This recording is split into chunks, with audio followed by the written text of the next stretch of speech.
Musik di Indonesia mengalami perkembangan yang dinamis dari masa ke masa. Ragam gaya punya kekhasan di masing-masing era. Pun begitu dengan cara menikmatinya. Sebelum era pemutar musik modern seperti sekarang, radio menjadi pilihan utama. Bataviase Radio Vereniging di Batavia menjadi siaran radio pertama di Indonesia. Radio ini menjadi cikal bakal berdirinya Radio Republik Indonesia atau RRI pada 11 September 1945.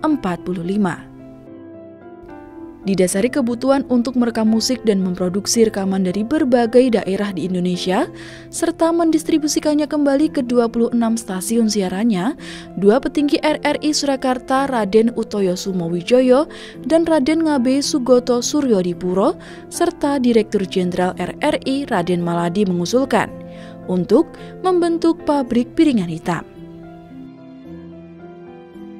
Tepat pada tanggal 29 Oktober 1956, pabrik piringan hitam yang diberi nama Lokananta diresmikan.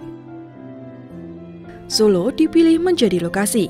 Pendirian Lokananta di Kota Bengawan didasarkan pada realisasi rencana Raden Maladi untuk menjadikan Solo sebagai pusat kegiatan industri media serta perekaman musik dan budaya Indonesia.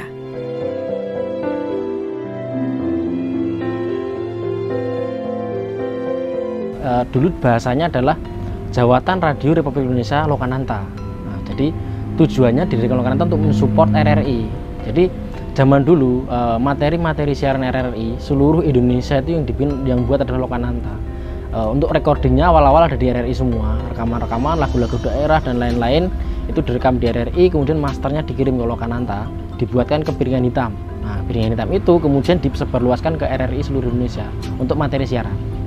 Contohnya simpelnya gini, perannya Lokananta. Misal RRI Sumatera, dia bikin lagu-lagu daerah Sumatera, direkam, masternya dikirim ke Lokananta. Hasil dari produksi piringan hitamnya Lokananta itu disebarkan ke RRI, nggak cuma Sumatera, seluruh Indonesia. Jadi dari RRI misal Jawa, terus Sulawesi dan sebagainya juga bisa mendengarkan lagu-lagu daerah dari Sumatera. Jadi tujuannya adalah penyebarluasan budaya melalui lagu saat itu. Perannya Lokananta itu. Lokananta dalam bahasa Sansekerta berarti seperangkat gamelan dari kayangan yang bersuara merdu tanpa harus ditabuh. Pemberian nama tersebut diusulkan oleh Raden Maladi. Sebenarnya sebelum Lokananta diresmikan telah ada 3 perusahaan rekaman, yaitu Irama, Mesra, dan Remago. Hadirnya Lokananta dengan mesin produksi master molding atau pembuat cetakan piringan hitam menjadikan Lokananta jauh lebih maju. Ketika merilis piringan hitam, Lokananta melabelinya dengan nama Indra Fox. Sebelumnya, Indra Fox pernah menjadi opsi pertama nama pabrik piringan hitam ini, yaitu kependekan dari Indonesia Raya Fox yang berarti Suara Indonesia Raya. Namun, nama tersebut tidak disetujui oleh Presiden Soekarno. Dulu itu Lokananta sempat bernama Indra Fox. Ada beberapa piringan hitam Lokananta yang rilisan-rilisan zaman dulu sekali, awal-awal Lokananta didirikan, itu labelnya Indra Fox. Tapi ternyata dari Pak Presiden pertama, Pak Insinyur Soekarno itu tidak menyukai nama itu karena dianggap agak berbau ke barat-baratan gitulah. Digantilah dengan nama Lokananta, sama yang inisiatif dari Pak Maladi juga, sama beberapa petinggi RRI lah saat itu, muncullah nama Lokananta itu tadi. Kemudian sampai dipakai sampai sekarang ini. Tahun 1958, Lokananta memulai proses rekaman di dalam gedungnya sendiri. Gesang adalah musisi besar pertama yang melakukan rekaman di Lokananta. Tidak hanya itu, kiprah Waljina juga dimulai dari studio rekaman Lokananta pada usianya yang masih sangat belia. Pada tahun tersebut pun Lokananta mencoba bereksperimen untuk memproduksi piringan hitam berbahan dasar selak dengan label Lokananta. Namun belum dijual belikan untuk khalayak umum. Sedikit cerita, Bu Waljina itu pertama kali rekaman di sini itu masih pakai, kalau bahasa Jawanya, dingklek, kursi. Kan bareng Pak Gesang. Pak Gesangnya berdiri biasa karena mic-nya cuma satu kan. Itu Bu Waljina ditaruh di atas kursi dingklek itu tadi biar sama duduknya sama Pak Gesang. Karena zaman dulu kan mungkin tripod nggak bisa kayak sekarang bisa fleksibel ya. itu ceritanya dari Bual Jinah langsung. Terus Bual Jinah itu dulu dari bintang RRI, jadi lomba-lomba di RRI menang, adanya rekaman di Lokananta gitu. Itu ceritanya Bual Jinah. Dan yang lainnya lagi ya musisi-musisi hebat seperti kayak mungkin Idris Sardi dan lain-lain itu setelah itu. Jadi setelah Lokananta ada studio rekaman tahun 60-an, kemudian banyak merekam lagu-lagu yang sampai sekarang sudah kita banyak kenal lah gitu.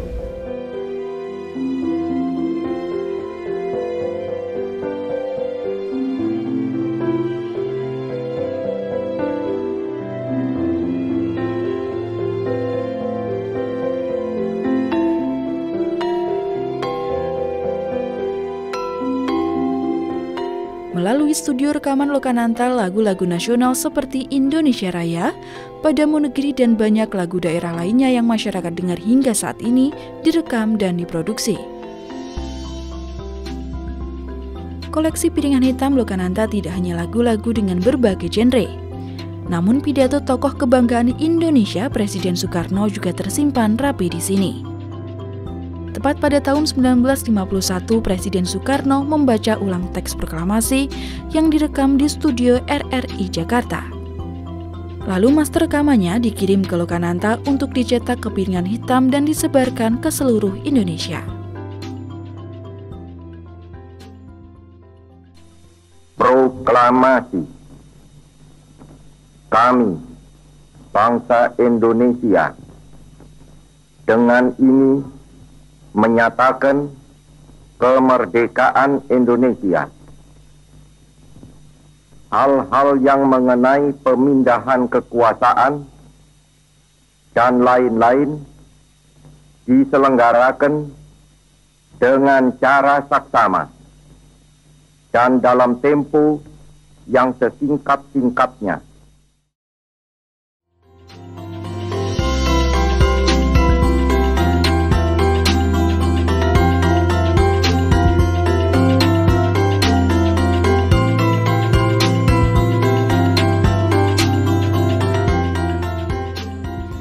Penjualan piringan hitam secara komersial baru dimulai pada tahun 1959. Dengan memanfaatkan jaringan koperasi pegawai RRI, pendistribusian penjualan piringan hitam dilakukan, sehingga bisa didapatkan masyarakat di semua stasiun RRI di seluruh Indonesia.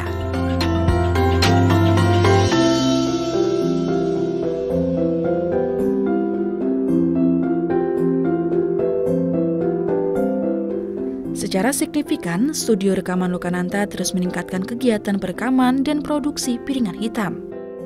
Semakin banyak musik rilisan Lokananta yang diperdengarkan di radio, membuat nama Lokananta dikenal masyarakat. 828 keping piringan hitam berhasil diproduksi oleh Lokananta di sepanjang tahun 1960. Berdasarkan peraturan pemerintah nomor 215 tahun 1961, status Lokananta diubah menjadi perusahaan negara sehingga namanya pun diubah menjadi PN Lokananta. Hal tersebut membuat bidang usahanya diperluas, menjadi label rekaman yang fokus pada karya lagu daerah, pertunjukan seni, dan penerbitan buku serta majalah. Dengan awalnya hanya mensuplai materi siaran ke RRI, Lokananta juga bisa menjual ke masyarakat umum. Jadi orang-orang awalnya hanya mendengarkan lewat radio, setelah itu bisa juga membeli.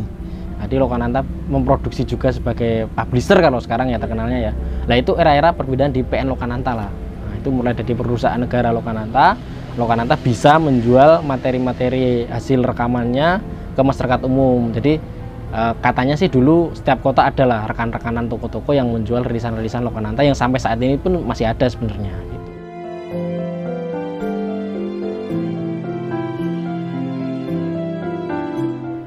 Perjalanan Lokananta tidak selalu berjalan mulus.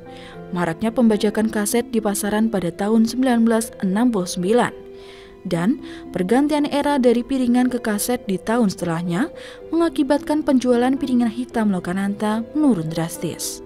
Keputusan untuk berhenti memproduksi piringan hitam dan beralih sepenuhnya ke produksi kaset harus dilakukan Lokananta.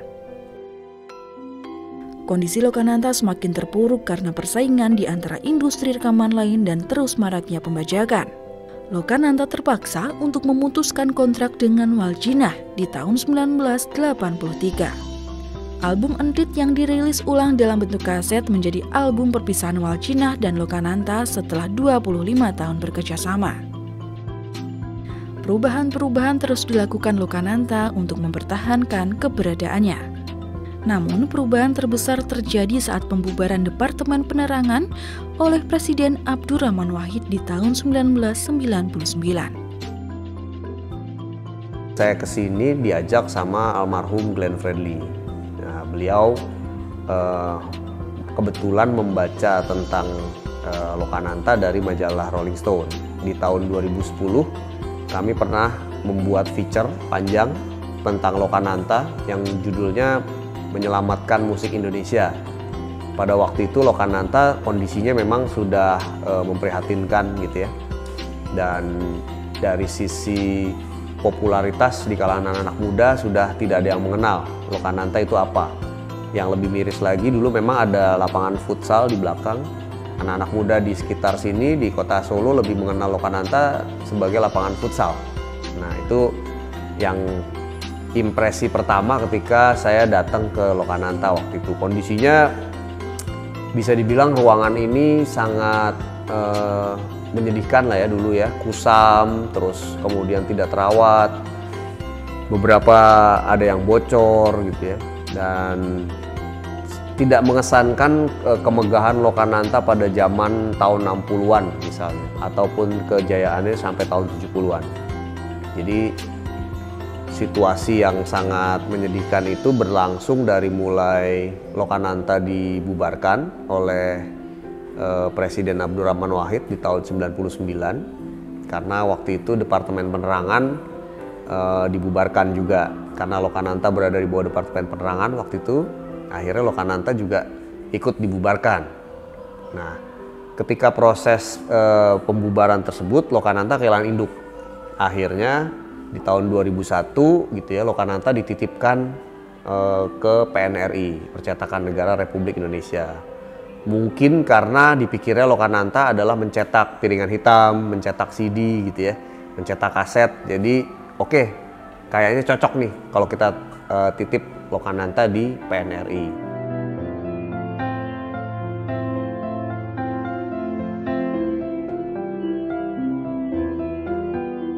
Selama tahun tersebut sampai sekarang memang kondisinya sudah kembang kempis ya.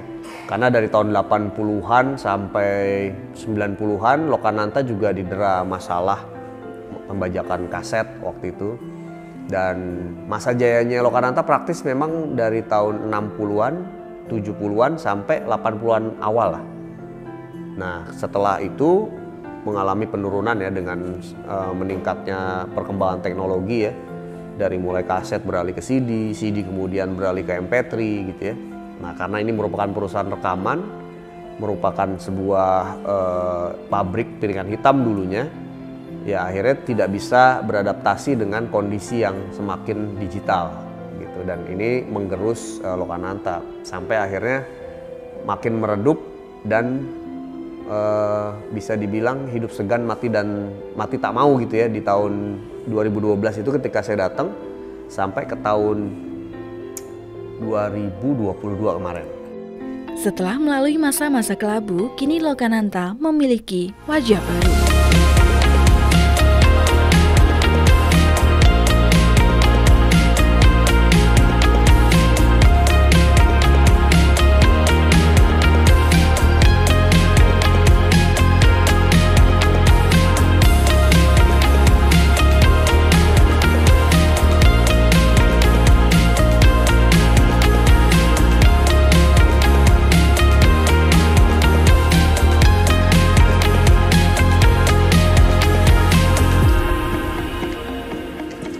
Karena Lokananta kan bisa dibilang aset budaya yang dimiliki oleh Indonesia, dan ini merupakan satu-satunya perusahaan rekaman milik negara gitu.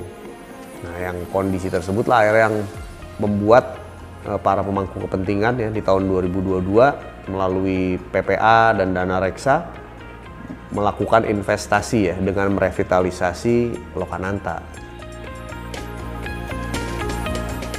revitalisasi besar-besaran dilakukan. Sehingga titik nol musik Indonesia ini kembali menjadi pusat perhatian masyarakat dengan wajah barunya yang lebih termodernisasi. Tidak hanya studio rekaman, Lokananta kini juga menjadi objek wisata setelah difungsikan sebagai museum musik. Kalau dulu Lokananta dikenal sebagai perusahaan piringan hitam ya, sebagai perusahaan rekaman, studio gitu ya. Kalau sekarang ini perusahaan piringan hitam udah tidak ada lagi dari tahun 71. Studio masih ada, bahkan studionya kita perbarui dari mulai alat-alatnya sampai ruangan studionya, peredamnya kita perbarui. Sebagai perusahaan rekaman juga tidak beroperasi dulu untuk sementara waktu, tapi kita di sini melakukan modeling bisnis seperti yang dilakukan oleh M Block Group. Karena kami dari M Block Group ditunjuk sebagai operator untuk mengelola Lokananta selama 10 tahun ke depan. Nah, modeling bisnisnya itu kita membuat tempat ini menjadi sebuah creative hub dan juga commercial hub gitu ya, untuk anak muda, komunitas, musisi pastinya. Dan selain itu ada Galeri Lokananta. Galeri Lokananta itu semacam museum ya, ke depan itu akan menjadi cikal bakal Museum Lokananta, yang mana akan memamerkan perjalanan sejarah dari Lokananta sejak tahun 1956 sampai Lokananta di tahun 2001 ketika dibubarkan.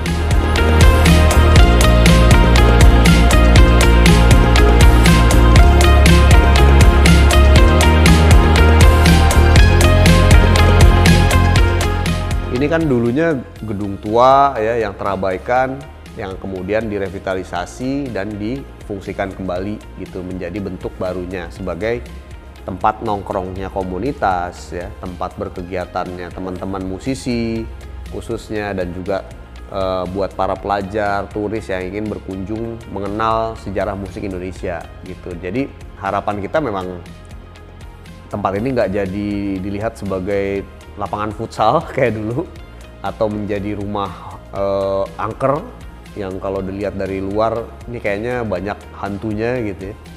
Tapi bisa menjadi tempat yang inklusif gitu ya, tempat yang ramah bagi komunitas, dan nggak hanya komunitas populer misalnya komunitas K-pop gitu ya, tapi juga komunitas musik tradisi.